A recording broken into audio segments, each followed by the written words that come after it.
సచివాలయంలో ఆనం రామనారాయణ రెడ్డి దేవాదాయ శాఖ మంత్రిగా బాధ్యతలు స్వీకరించారు.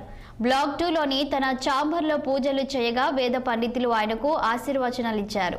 బాధ్యతలు స్వీకరించిన అనంతరం దేవాదాయ శాఖకు సంబంధించిన పలు దస్తాలను ఆనం రామనారాయణ రెడ్డి పరిశీలించారు. గత ప్రభుత్వంలో తిరుమల నుంచి అరసవల్లి వరకు భూములు కబ్జా అయ్యాయని మంత్రి ఆరోపించారు. ఇప్పుడు ఏ చిన్న సంఘటన జరిగినా వెంటనే చర్యలు తీసుకుంటున్నామన్నారు. ప్రజాగలం యువగలంలో వచ్చిన వినతులను పరిష్కరిస్తామని తెలిపారు.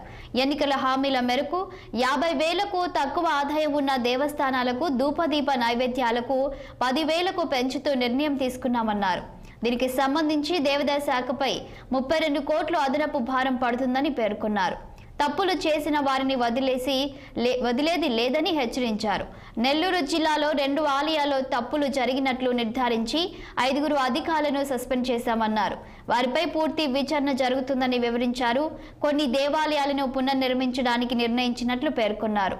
సీఎం చంద్రబాబు ఆదేశంతో కృష్ణా గోదావరి సంగమం వద్ద జలహారతి తిరిగి కొనసాగించాలని నిర్ణయం తీసుకున్నట్లు మంత్రి ఆనం రామనారాయణ రెడ్డి తెలిపారు.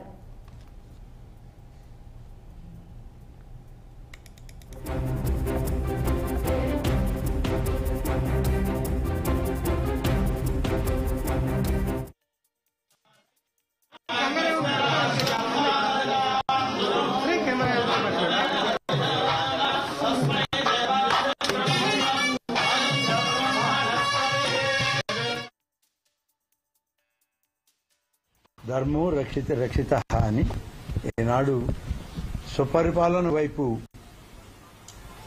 ఆంధ్రప్రదేశ్ రాష్ట్ర ప్రభుత్వం ఎన్డీఏ కూటమి నాయకత్వంలో తెలుగుదేశం పార్టీ జాతీయ అధ్యక్షుడు రాష్ట్ర ముఖ్యమంత్రిగా శ్రీ నారా చంద్రబాబు నాయుడు గారి నాయకత్వంలో ఈరోజు పరిపాలన ముందుకు సాగుతోంది.